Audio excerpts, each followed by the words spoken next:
ಜೈ ಶ್ರೀರಾಮ್. ನೀವು ನೋಡ್ತಾ ಇದ್ದೀರಾ ಟಿವಿ ವಿಕ್ರಮ. ನಾನು ಸೌಮ್ಯ ಸನಾತನಿ. ನಮ್ಮ ಟಿವಿ ವಿಕ್ರಮದ ಎಲ್ಲ ಕಾರ್ಯಕ್ರಮಗಳ ನೋಟಿಫಿಕೇಶನ್ ನಿಮಗೆ ಸಿಗಬೇಕಂತ ಹೇಳಿದ್ರೆ ನಮ್ಮ ಟಿವಿ ವಿಕ್ರಮ ಚಾನಲನ್ನು ಸಬ್ಸ್ಕ್ರೈಬ್ ಮಾಡಿ, ಹಾಗೆ ಬೆಲ್ ಬಟನ್ ಕ್ಲಿಕ್ ಮಾಡೋದನ್ನ ಖಂಡಿತ ಮರಿಬೇಡಿ. ವೀಕ್ಷಕರೇ, ಒಂದು ಕಡೆ ಜಗದೀಪ್ ಧನಕರ್ ಅವರ ರಾಜೀನಾಮೆ ಆಗುತ್ತೆ.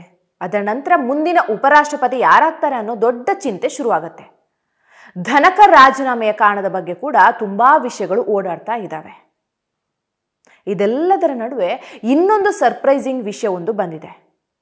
RSSನ ಮೋಹನ್ ಭಾಗವತ್ ಅವರು ಸಡನ್ ಆಗಿ ದೆಹಲಿಗೆ ಬರ್ತಾರೆ.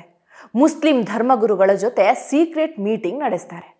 ದೆಹಲಿಯಲ್ಲಿ ಇಷ್ಟೆಲ್ಲ ನಡೀತಿರೋ ಸಮಯದಲ್ಲಿ ಮೋಹನ್ ಭಾಗವತ್ ಅವರು ದೆಹಲಿಗೆ ಯಾಕೆ ಬಂದ್ರು, ಮುಸ್ಲಿಂ ಮುಖಂಡರನ್ನ ಸೀಕ್ರೆಟ್ ಆಗಿ ಮೀಟ್ ಮಾಡಿದ್ಯಾಕೆ, ಏನ್ ಮಾತುಕತೆ ನಡೀತು, ಎಲ್ಲವನ್ನ ಕೂಡ ಈ ವಿಡಿಯೋದಲ್ಲಿ ನಿಮಗೆ ತಿಳಿಸ್ತಾ ಹೋಗ್ತೀನಿ.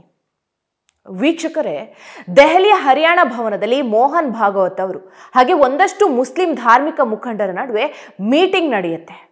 ಇದರಲ್ಲಿ ತುಂಬಾ ವಿಷಯಗಳ ಬಗ್ಗೆ ಮಾತುಕತೆ ಆಗುತ್ತೆ. ಆದರೆ ಮೋಹನ್ ಭಾಗವತ್ ಅವರ ಈ ನಡೆ ಅಂದ್ರೆ ದೆಹಲಿಯಲ್ಲಿ ಮುಸ್ಲಿಂ ಮುಖಂಡರನ್ನ ಒಟ್ಟು ಹಾಕೊಂಡು ಮೀಟಿಂಗ್ ಮಾಡ್ತಿದ್ದಾರೆ ಅಂದ್ರೆ ಏನೋ ಇಂಪಾರ್ಟೆಂಟ್ ಆದ ವಿಷಯ ಇದೆ ಅಂತಲೇ ಅರ್ಥ. ಈಗ ಇದ್ರ ಬಗ್ಗೆ ತುಂಬಾ ಚರ್ಚೆಗಳು ಕೂಡ ಶುರು ಆಗಿದೆ. ಇದರಲ್ಲಿ ಉಪರಾಷ್ಟ್ರಪತಿ ವಿಷಯದ ಬಗ್ಗೆ ಚರ್ಚೆ ಆಯ್ತಾ, ಇಲ್ಲ ಇದು ಚುನಾವಣೆಗೆ ಸಂಬಂಧಪಟ್ಟಿದ್ದ, ಅಸಲಿಗೆ ಬೆಳಬೆಳಗ್ಗೆ ಮುಸ್ಲಿಂ ಮುಖಂಡರನ್ನ ಯಾಕಾಗಿ ಭೇಟಿ ಮಾಡಿದ್ರು?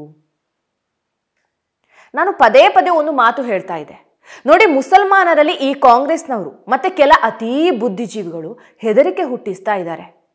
ಒಮ್ಮೆ ನಮ್ಮ ನಜ್ಮಕ್ಕಳೇ ಇದನ್ನ ಹೇಳಿದ್ಲು, ಮಕ್ಕಳಿಗೆ ಗುಮ್ಮ ಅಂತ ಹೇಳಿ ಊಟ ಮಾಡಿಸಿದ ಹಾಗೆ ಮುಸ್ಲಿಮರಿಗೆ ಬಿಜೆಪಿಯನ್ನ ಗುಮ್ಮ ಅಂತ ತೋರಿಸಿ ಓಟುಗಳನ್ನ ಹಾಕಿಸ್ಕೊಳ್ತಿದ್ದಾರೆ ಅಂತ.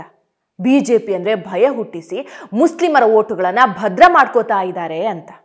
ಇವ್ರು ಅಲ್ಪಸಂಖ್ಯಾತರನ್ನೇ ಇಟ್ಕೊಂಡು ವೋಟ್ ತಗೋತಾರಲ್ವಾ, ಅಲ್ಪಸಂಖ್ಯಾತರಿಗೆಲ್ಲ ಬಿಜೆಪಿ ಗುಮ್ಮ ತೋರಿಸಿ ತೋರಿಸಿ ತೋರಿಸಿ ಪ್ರಚಾರಕ್ಕೆ ಇಟ್ಟಿಸ್ಕೊಂಡು ವೋಟ್ ತಗೊಳ್ತಾರೆ. ಎಷ್ಟು ಜನ ಮುಸಲ್ಮಾನರನ್ನ ಚೀಫ್ ಮಿನಿಸ್ಟರ್ ಬಿಡಪ್ಪ, ಹೋಮ್ ಮಿನಿಸ್ಟರ್ ಮಾಡಿದ್ರಿ, ದಲಿತರನ್ನ ಯಾರನ್ನ ಚೀಫ್ ಮಿನಿಸ್ಟರ್ ತಗೊಂಡೋಗಿ ಮಾಡಿದ್ರಿ, ಎಲ್ಲಿ ಖರ್ಗೆ ಸಾಹೇಬ್ರು ಸಿಎಂ ಆಗಬೇಕು ಅಂತ ಕೇಳ್ಬಿಡ್ತಾರೋ ಅಂತ, ಅಥವಾ ದಲಿತರ ಸಿಎಂ ಕೂಗು ಬಂದ್ಬಿಡುತ್ತೋ ಅಂತ ಹೇಳಿ ನೀವು ತಗೊಂಡಾಗ AICC ಅಧ್ಯಕ್ಷರನ್ನಾಗಿ ಮಾಡ್ಬಿಟ್ರಿ ಆಯ್ತಾ. ಇಷ್ಟೆಲ್ಲ ನೀವು ನಿಮ್ಮದೇ ಇಟ್ಕೊಂಡ್ಬಿಟ್ಟು ನಾವು ಮಾತ್ರ ಸೆಕ್ಯುಲರ್ಗಳು ಅಂತ ಹೇಳೋದಿದ್ಯಲ್ಲ, ಇದು ನಾನ್ ಅಕ್ಸೆಪ್ಟೇಬಲ್.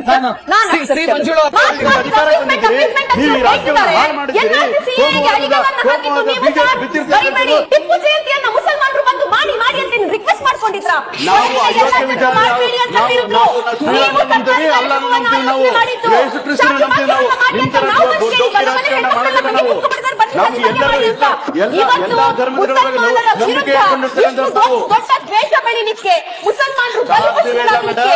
ಕರ್ನಾಟಕದಲ್ಲಿ ಬಿಜೆಪಿ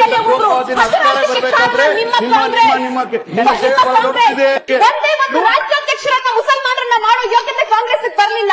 ಬರೀ ಬಿಜೆಪಿ ಗುಮ್ಮ ತೋರಿಸೋದು, ವೋಟ್ ತಗೊಳ್ಳೋದು ಮುಸಲ್ಮಾನರದ್ದು, ದಲಿತರದ್ದು.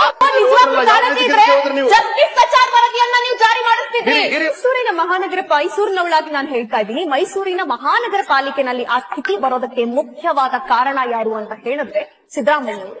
ಈ ನರೇಟಿವ್ ಈಗಿಂದಲ್ಲ, ತುಂಬಾ ಹಿಂದಿನಿಂದ ನಡೆಸ್ಕೊಂಡು ಬಂದಿದ್ದಾರೆ.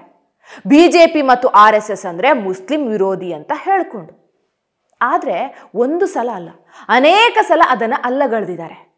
ನೀವು ನೋಡಿರ್ತೀರಾ, 2024 ಜುಲೈ 6ರಲ್ಲೂ ಕೂಡ ಇದೇ ಮೋಹನ್ ಭಾಗವತ್ ಇದೇ ದೆಹಲಿಯ ಹರಿಯಾಣ ಭವನದಲ್ಲಿ ಉಮರ್ ಅಹಮದ್ ಇಲಿಯಾಸಿ, ಅಹಿಂದ ಹಿಮಮ್ ಆರ್ಗನೈಸೇಷನ್ನ ಮುಖ್ಯಸ್ಥರು, ಇವರನ್ನ ಕೂಡ ಭೇಟಿ ಮಾಡಿದ್ರು.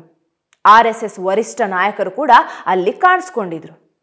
ದತ್ತಾತ್ರೇಯ ಹೊಸಬಾಳೆ, ಕೃಷ್ಣ ಗೋಪಾಲ, ರಾಮ್ಲಾಲ್, ಇಂದ್ರೇಶ್ ಕುಮಾರ್, ಇನ್ನೂ ತುಂಬಾ ಜನ, ಹತ್ತತ್ರ 70 ಮುಸ್ಲಿಂ ಗುರುಗಳನ್ನ ಭೇಟಿ ಮಾಡಿ ಮಾತುಕತೆ ನಡೆಸಿದ್ರು.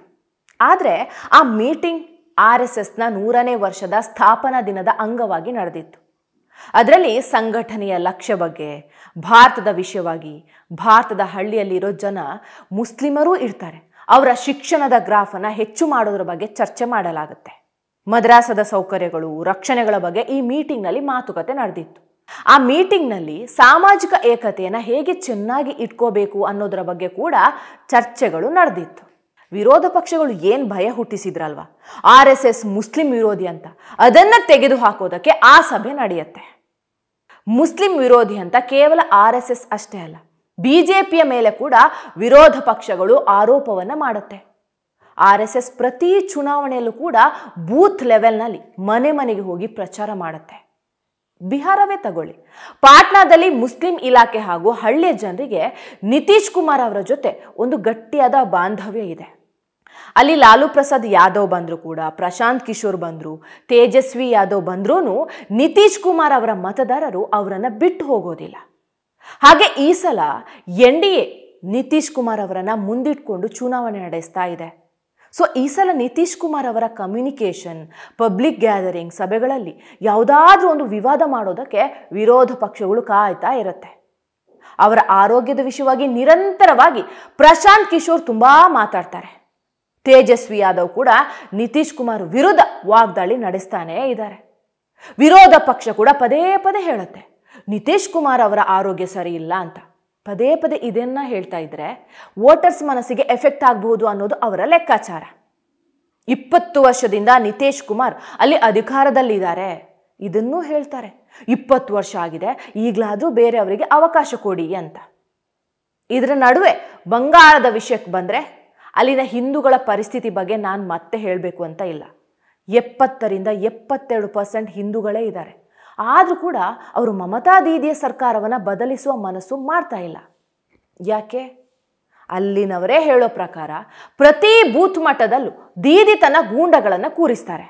ಅವರ ಮುಂದೆಯೇ ಮತದಾನ ಆಗುತ್ತೆ.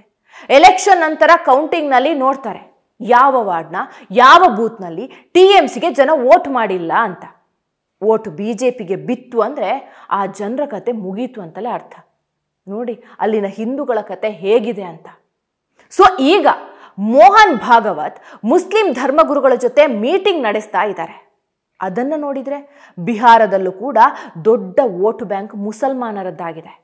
ಅದರ ಸೀದಾ ಎಫೆಕ್ಟ್ RJDಗೆ ಆಗೋದು, ಇಲ್ಲಾಂದ್ರೆ AIMIMಗೆ ಆಗತ್ತೆ.